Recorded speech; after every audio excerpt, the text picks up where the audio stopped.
T-Dog, J-Boy, and me, I'm Lugs. Our pride and joy is pumping our mugs. Be careful, kids, it could get rough. We're flipping our lids on sports and other stuff.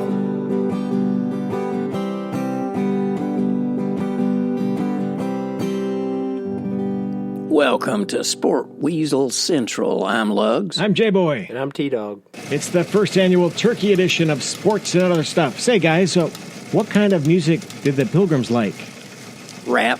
Plymouth Rock. Okay, college football is in the home stretch. The playoff picture is more clear, maybe. NFL Week 12, winners, losers, and, of course, turkeys. Turkeys. Yes, gentlemen, we have 4 area teams, first time in the history of Sport Weasels, going bowling. So let's get started with college football. Get it going. Here we go. Well, do you have taps on tap? No, but I have Schlitz.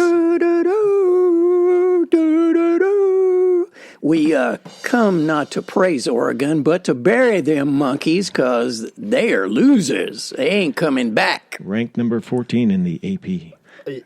Yeah, and I guess the worst thing is not only just how college football works. Their loss is not only their loss. So they are really a turkey. Yeah, they're cooked. They have some stuffing. They probably have a little bit of basil on top.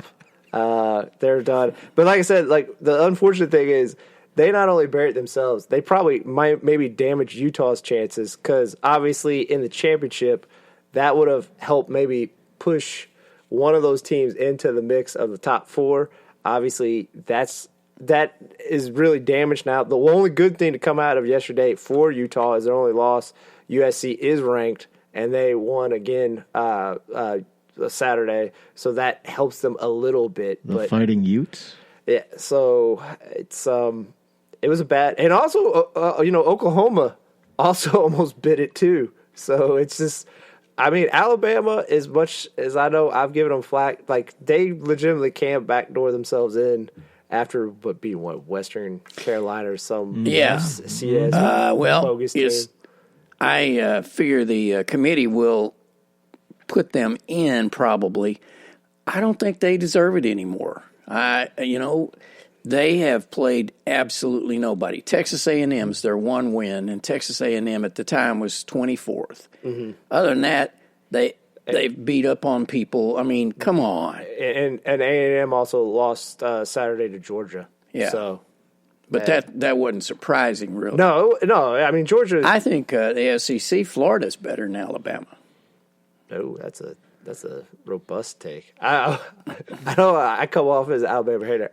On that level, I don't think they're better. I don't think Florida is better than Alabama. And I get what you're saying. Maybe as sans Tua, you think they're better than Alabama. Right.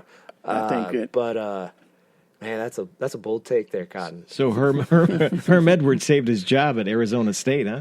How about that? Yeah. Good for him. Yeah. Also, their young quarterback. He's a true freshman. Win the game. That game was slipping. Oregon was like coming back, and I want to say it's Jaden Daniels. Jaden Daniels threw a stripe down the outside hash mark, and a guy like covered it and ran it in for a touchdown, and that sealed the deal. It's just like Oregon had multiple bites of the apple. I don't know. I feel for Oregon fans. That's all I'll say is that it was set up for them to sneak in. And what is it? The Pacific Athletic Conference? Are we back to this pack? Pack it in, Jack. Yeah, pack it in. Pack it up. Okay, what about the local teams? We have 4 teams, Western, Indiana, Kentucky, and Louisville, all going bowling. How about that? I mean, first time ever, maybe? No, not well, really, as far as for us it is. UofL, as far as we're concerned. It's an amazing turnaround, proving that coaching does matter. He's doing it with the same players that Petrino had, and personally, I think he should be ACC Coach of the Year. Good shot, don't you think? I think so. Yeah, I mean, definitely, particularly if particularly if they beat UK, I mean, to be where they were last year and then to turn around the very next year and go 8-4 and, just offensively, they don't even have all their full pieces on what I think they're going to be, and they're humming. I mean, Hawkins is definitely played as one of the best running backs. Yeah. Crazy. Yeah, this year, and they've had different quarterbacks step up, but Cunningham's probably been the most consistent. Where he was doing real well Saturday. So And both those guys are coming back. yeah, so I just think you kind of like look at what the foundation they've already set in year one. It's incredibly impressive, and I only think Satterfield's only going to improve them next year and beyond. So, What do you think about the rivalry games? Since ESPN took over the world,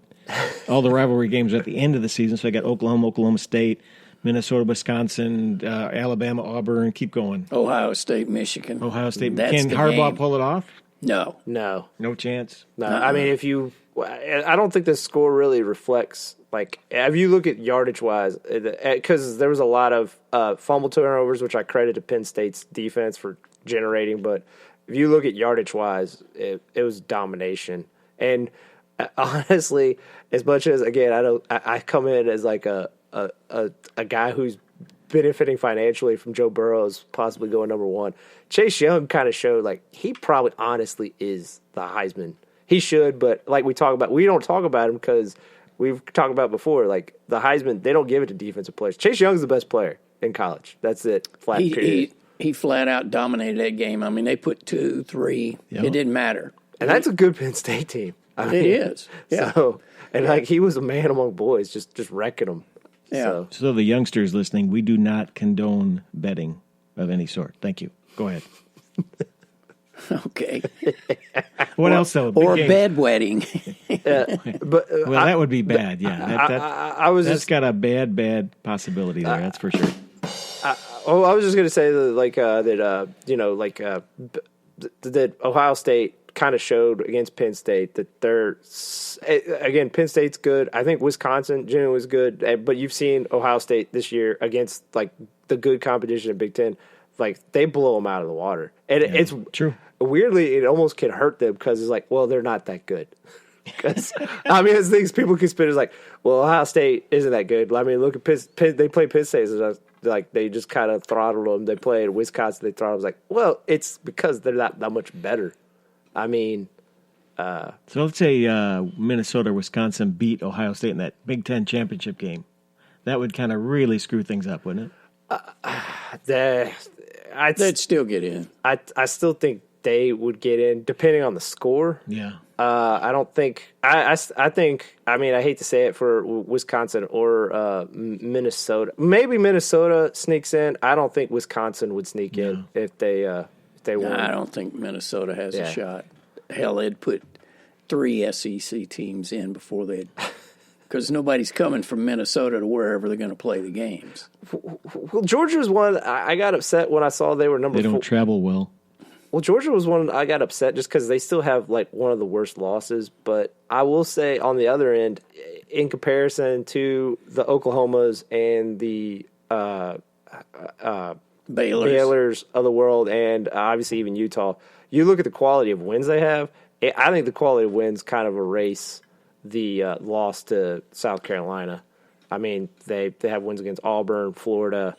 I'm blanking on who else they've beat in the SEC that's quality enough. I think they can backdoor in if they play LSU tough and even lose. And even actually, if they win and LSU barely loses, I think they both get in. So I think that the two teams from SEC still really in play. Your guy Joe Burrows. Mm-hmm. It's Burrow. Yeah. He needs to buy an S, doesn't he? Needs to buy an S. Pat, can I have an S, please? Sorry. He is impressive, but I'm going to make a wild-ass prediction now. Go ahead. Wild-ass prediction. A little early, but we'll let you have it. Fromm will be the better professional quarterback. Man, you had a bull take earlier, but Let that one slide. I'll say this. Do you need a Valium? I'll just say real quickly because I know we're probably going to move on to NFL That's real right. quick. We got but time. I'll just say, I mean, again, not that we condone betting. If we could have a personal bet like 5 years down the road, who's the better quarterback, I take that one in a heartbeat. Just from a physical standpoint, and not Fromm has a good aptitude. I just the main reason I applaud you on taking that bold ass prediction is just like. I'm not saying Fromm can't be good. You look at Georgia's offense. I don't know how you can even like assess at how good he is because like they have him so locked down and chained because they're again like we've talked about before. They are Alabama from like 5 years ago before they went to like Tua or like the mobile quarterback and spread it out. Like they are pound, pound, pound, pound. Oh yeah. Again, they kind of throttled Texas A&M. They kind of control that game. If you look at the score, they beat them by like 3. It's because they're so conservative offense. So I don't know how you even evaluate from. I met him for lunch at the diner. You know, You did. he makes a nice deli sandwich. All right. Did you know in the 2005 draft, the number 1 pick was Alex Smith by the Niners. Number 25 was Aaron Rodgers by the Packers. Shall we move on to NFL football? Sure. How about that, though? Well, both of them turned out to be good. I know, obviously, Aaron Rodgers is the better of the two, but still, Alex Smith was a good quarterback after he finally got with Harbaugh, and then he got with Andy Reid. So, like, he turned his career around. But, yeah, sometimes it doesn't matter. It just depends on if you go to the right spot. So, Yeah, it's luck of the draw and a lot of that. So who are the Packers after that game with the Niners? Wow, who are the Niners? That was a thrashing right there. That was a shellacking, a waxing. There was obviously some injuries. I think Bulaga went out in that game. He did. But you kind of look at the strength of the 49ers defense is that D-line, and you lose if your offensive line is already leaky and you lose a player of the level of Bulaga, it's just blood in the water for a defensive line where, again, it's made up of all high first-round picks. So it's – And plus, for me, Shanahan's offense did show through. I mean, there was that one play where it was going to – everybody in the stadium thought it was going to be run left. Mm-hmm. So they all moved over there. That tight end, I think, was just went – Kittles. George Kittle. Yeah. He's amazing. Yeah. Kittle. Who's actually, Kittle, you want to talk he should sponsor or be a spokesman for Skittles. Or Kibbles and Bits, maybe. Well, he's the best one to like people that want to be like, oh, these guys today, they're not tough. Best tight end. He's playing through a broken bone in his ankle.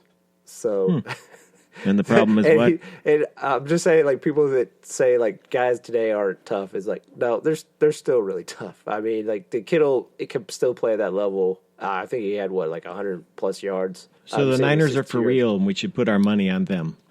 Yeah. Yes, they are. I mean, they look like a dynamo. Yeah. And also it was Lafleur, the head coach. He came from Kyle Shanahan, and it's definitely one of those like people you are not close to the level of the mentor right now. Yoda versus Jedi. And actually, funny enough, actually Matt Lafleur's I guess brother-in-law is actually one of the head coaches on the San Francisco team. So do or do not, there is no try.